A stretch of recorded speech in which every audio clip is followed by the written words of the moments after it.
Hey guys, welcome to collegecandy.com. It's Caitlin. Today I want to talk to you about how you can get a perfect blowout. I did my hair today and I've been doing it like this for a really long time, but I have not used a straightener today. A lot of times I will use a flat iron the second or third day of having my hair straight because I don't wash my hair every day, but the first day or first 2 days I usually just have a blowout. And I'm going to show you guys how to do it. One of the biggest things I want to remind people of when you're doing a blowout, if you want it to look nice and bouncy, is patience. It takes a while, especially if you have really long and thick hair. Like my hair is not that long, but it's pretty thick and it's curly, so it takes a lot of patience to really get a nice blowout, but it looks so much better. The first thing I always like to tell people is to make sure your hair is not completely wet. Also, towel drying your hair damages it, so try to either let it air dry a little bit or before you blow it out, just run your blow dryer over it and kind of get a lot of that extra moisture out and then start using a brush. The first product I actually use, I will put it in my hair when it's kind of damp, and it's the Dream Drops by S Factor. This stuff is awesome. I think it's between $25 and $30 depending on where you get it.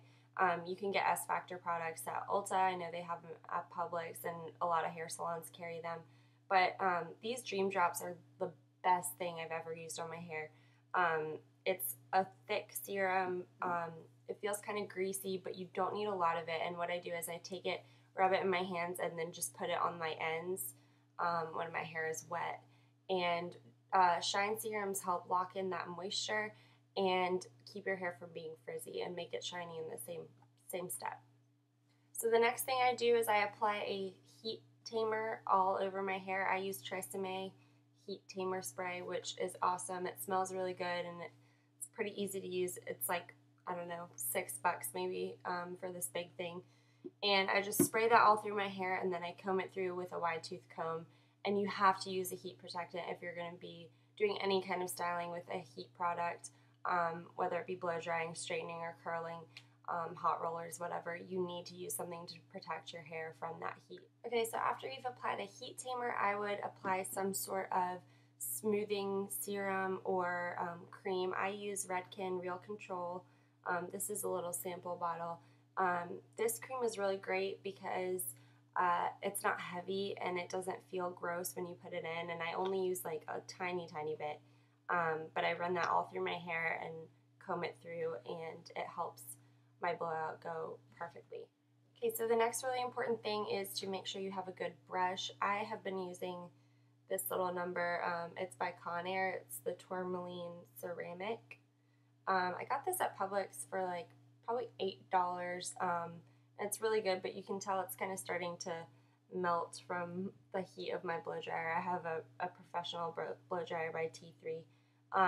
But you want to make sure that you have something with really good bristles that's going to stand up, and kind of like a bigger brush. This, I think, is like a 2-inch round brush, which is perfect for my hair. Sometimes I'll use a bigger one if I want it to be super voluminous. The biggest thing when you're blow drying your hair is a lot of girls don't section off their hair. They'll just flip their hair upside down and blow dry it, and they're like, oh, why do I have frizzy hair? It's because you're not doing it right. So I take one of these big snooky clips and I section off my hair. So I start with a small section in the bottom, and I twist up my hair, and I always start down here, and I blow dry. I will do it in little sections. I usually do it in 3 sections on each section, so I'll do either side in the back. And I do another section right above my ears if I were doing like a half pony, and I'll twist that up as well.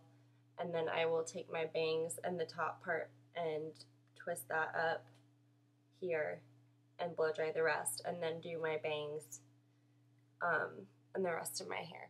I really can't stress enough the importance of being patient when you're trying to do a blowout. Your arms are going to get tired. It's going to take a while. My hair typically takes about 30 minutes just to blow dry. That doesn't include if I'm going to straighten or curl it.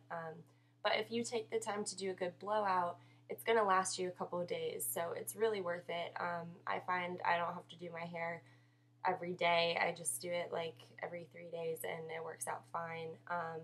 There's a lot of things that you can do to preserve your blowout, like, using dry shampoos and stuff.